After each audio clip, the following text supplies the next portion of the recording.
So, is Downtown Plus actually a success? That's the million-dollar question, right? And it's all about the comeback of a true Japanese comedy legend. Let's really dig into this. Okay, so the story kicks off with this huge, eye-popping number, 500,000. That's how many subscribers the brand new streaming service, Downtown Plus, pulled in. Yeah, 500,000 subscribers. But here's the really wild part. They did it in just 20 days. I mean, talk about an explosive start. For comedian Hitoshi Matsumoto, this had to feel like a massive, triumphant return to the spotlight. But you know how it is, right?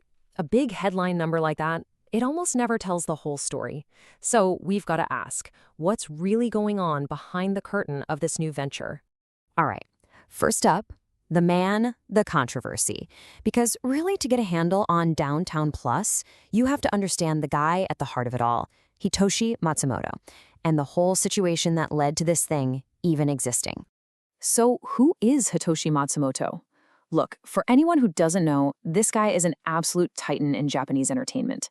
He's one half of the legendary duo Downtown, and they've basically been on TV since the 80s. But he's not just a comedian, not by a long shot.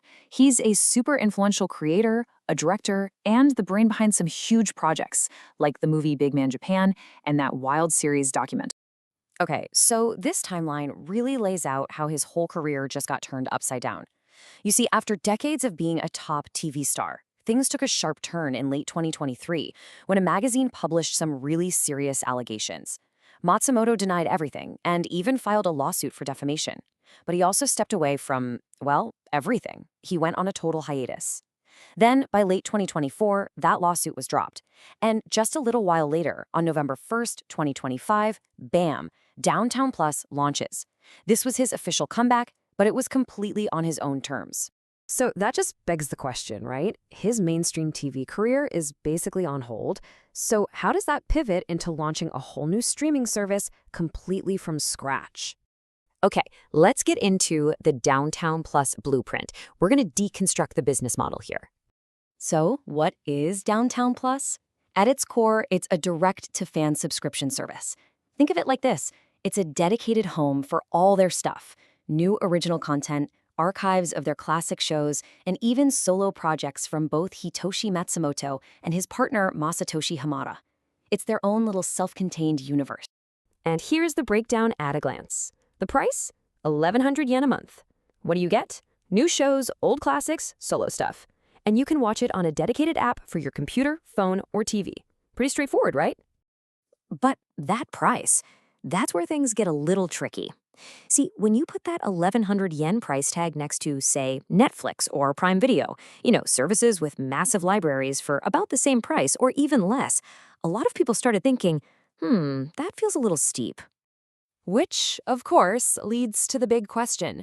With a price tag that high, what are the actual subscribers saying? What's the word on the street? All right, next section, fans versus critics. And believe me, the public reaction is seriously mixed. So for the true believers, the die-hard fans, the value proposition is crystal clear.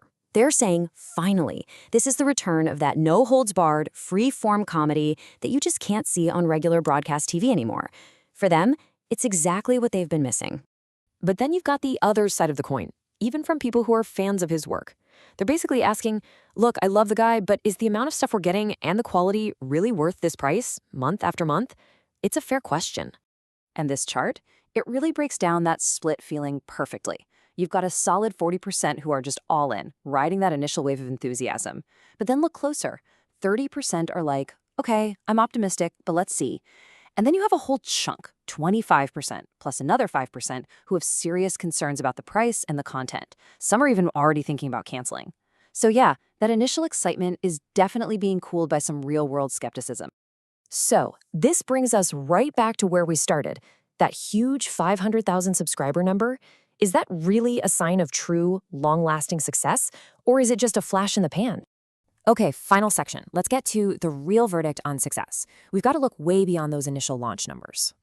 This chart lays it all out. First, brand power through the roof.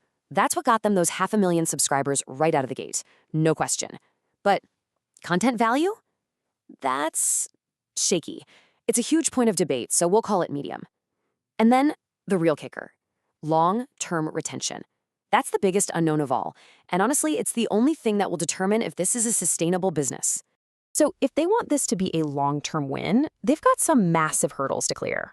First, they have to keep the subscribers they've got. They've got to move past the hype and prove that monthly fee is worth it.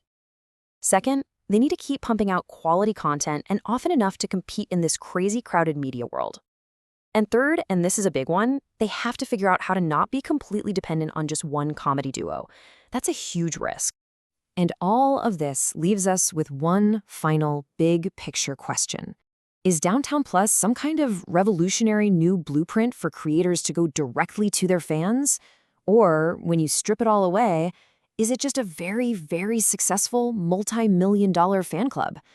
I guess only time will tell.